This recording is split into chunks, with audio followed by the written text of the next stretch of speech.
In Tayaba City, Quezon Province, there's a church that has been standing strong for decades.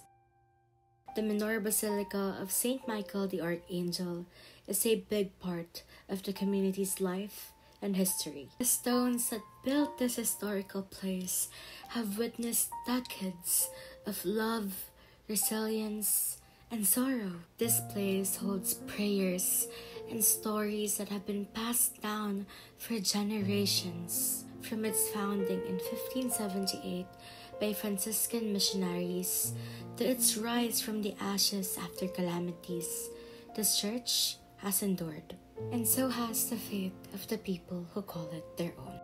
Itong Tayabas kasi, hindi lang basta isang simbahan, kundi isang ito isang pamana ng lahi. For generations, the Minor Basilica is where people go to pray, to find peace, and to connect with their faith. It's a place where personal stories unfold, stories of struggles, hopes, and blessings. For many, it is a refuge where prayers are answered and lives are changed. Oliver underwent surgery, during which 6 stents were placed in his heart. He is one of many who have turned to San Diego de Alcala for healing. Nagdasal muna ako kay San Diego de Alcala. Siya ang patron ng mga may sakit. Habang nagpo-proseso ang aking pag-oopera sa akin, ay dasal-dasal ko siya at ako'y nangako sa kanya na habang ako ay nabubuhay, papagaling lang ako ay sisimba tuwing linggo sa aming simbahan. At yun naman, pagkalabas ko, yun naman aking tinupad sa kanya. At naniniwala ako na ako mapapagaling at tuwing Sabado may laging healing mass at sinama ko ang aking pamilya, ang asawa, ang anak para sa pagpapahid ng langis mula kay San Diego de Alcala. Sa tulong ni San Diego na kanyang napagaling. The healing mass is a special tradition held in the basilica. People come to pray not just for their health, but for strength and guidance. For this man, it was a turning point in his life.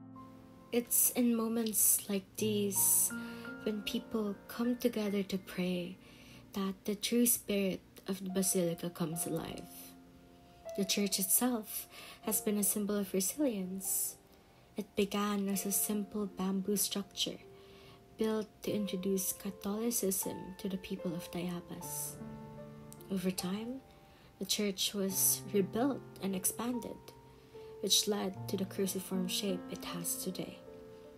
Due to this structure, it was nicknamed the Susi ng Tayabas, representing the spiritual strength and protection it offers to the community. The basilica's 103-meter aisle, the longest among Philippine churches, is one of its most remarkable features. This attracts visitors year after year, who come to admire its beauty and find peace within its walls. Beyond its role as a religious place, it is deeply tied to the identity of Tayabas. It plays a central role in life's major milestones: baptisms, weddings, and funerals, witnessing the cycle of birth, life, and death. This shows a deep connection of the basilica to the community, as shown by longtime local residents like Cherry Rose. Bilang isang tubong Tayabasin, talagang ipagmamalaki ko ang simbahan ng Tayabas. Kasi ako na palaging pumupunta sa aming simbahan. Bilang ang pamilya ko, tuwing linggo nagsisimba kami. Ever since bata talaga ako, fascinated na ako sa simbahan namin.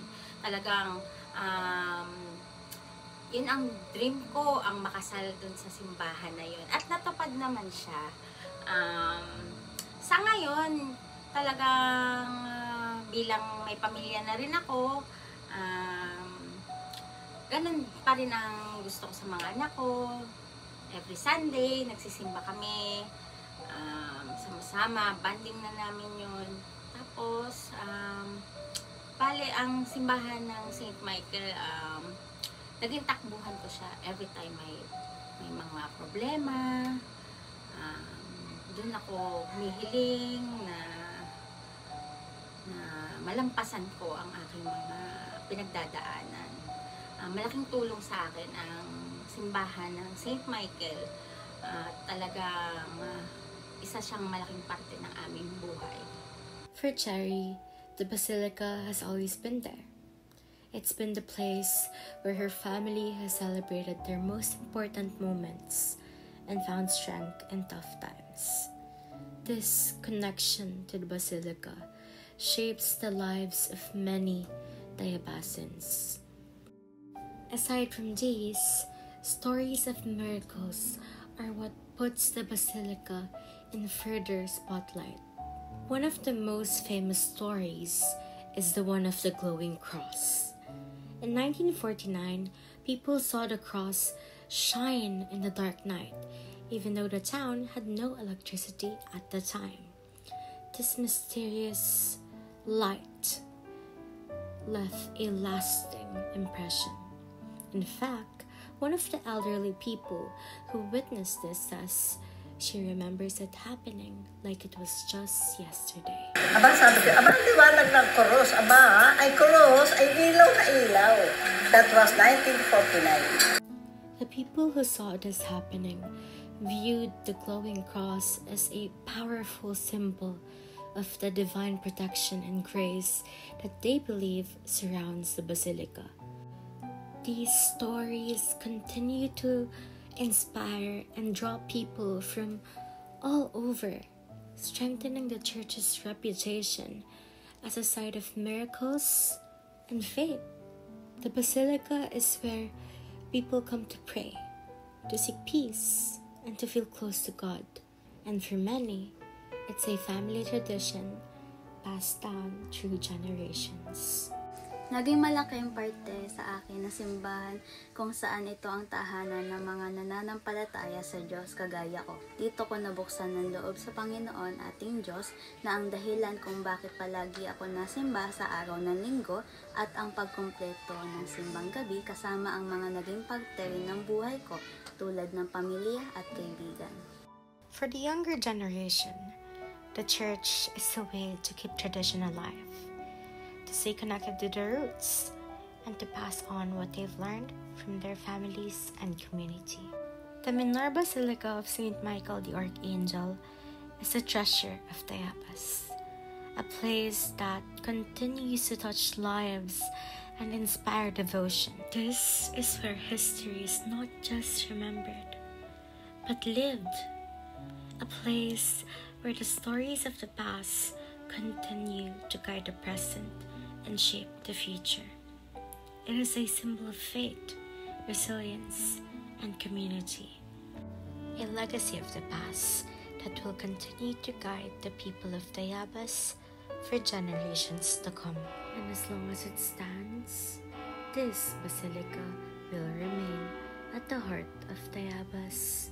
Ang ganda ng ating basilika, sana huwag mawala, huwag maglaho ang dakilang gusali ng ating kasaysayan at pananampalataya.